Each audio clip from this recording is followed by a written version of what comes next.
Autograph hunting has been a favourite pastime for generations, but few have taken the hobby as seriously as Andrew Broughton. He has what must be one of the most comprehensive collections in the country, and it gives an interesting insight into the lives of famous people. 23-year-old Andrew Broughton from Derby started his collection as a school project when he was in his early teens. 10 years later, it's built up into one of the finest autograph collections in the country. With over 1,200 photographs and signatures ranging from politicians and royalty to film stars, captains of industry and TV personalities.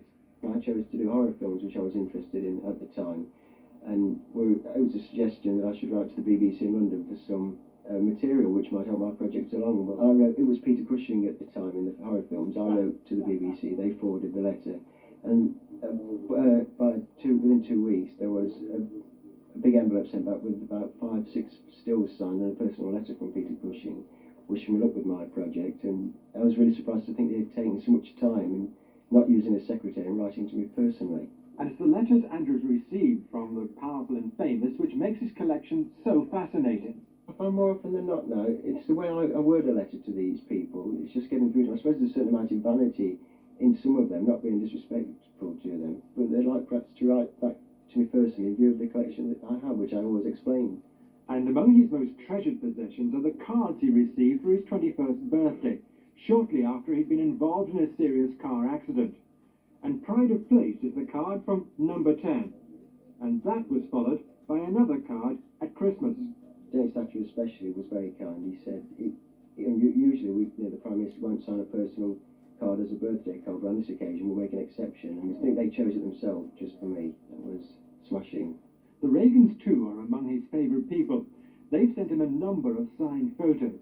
His most recent came the other day in time for his birthday on October the 22nd. And Nancy's signature reveals something not many people realise, that she's dyslexic. If I write to Mrs. Reagan, care of the embassy in London, to go through the diplomatic pouch and get to her personally, and she usually always instigates a reply. But owing to her being dyslexic, which you probably didn't know, she signs the photograph and gets the inscription put on by somebody else. And I noticed that her signature, in fact, looks like a child's. Yes, it is.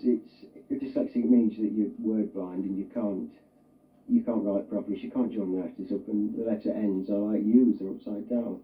Andrew keeps meticulous files of all the people who write to him, because some who may be unknown at the time of writing later have achieved fame. I wrote to Roy Jenkins, the President of the European Community, and she was his personal secretary. She wrote back enclosing the signed photograph, and it was signed, yours sincerely, Sarah Keys. Well, I hold on to all the letters, and over a period of time, you never know if they're going to become famous, and now, of course, she's almost as famous as Cecil Parkinson. But one set of signatures which has eluded him so far, no matter how hard he's tried, are those of our royal family. But now, thanks to a friendship built up through writing to a former commissioner of Swaziland, Sir Brian Warwick, he's achieved his goal. Apart from the royals, only one other person has refused to give him an autograph, and that wasn't a head of state, but a female television newscaster, who shall remain nameless. I quickly hasten to add that all Central's reporters have pride of place. Suffice to say that the newscaster works for the other side. And even got John Mitchell's autograph to make his day. Sunday is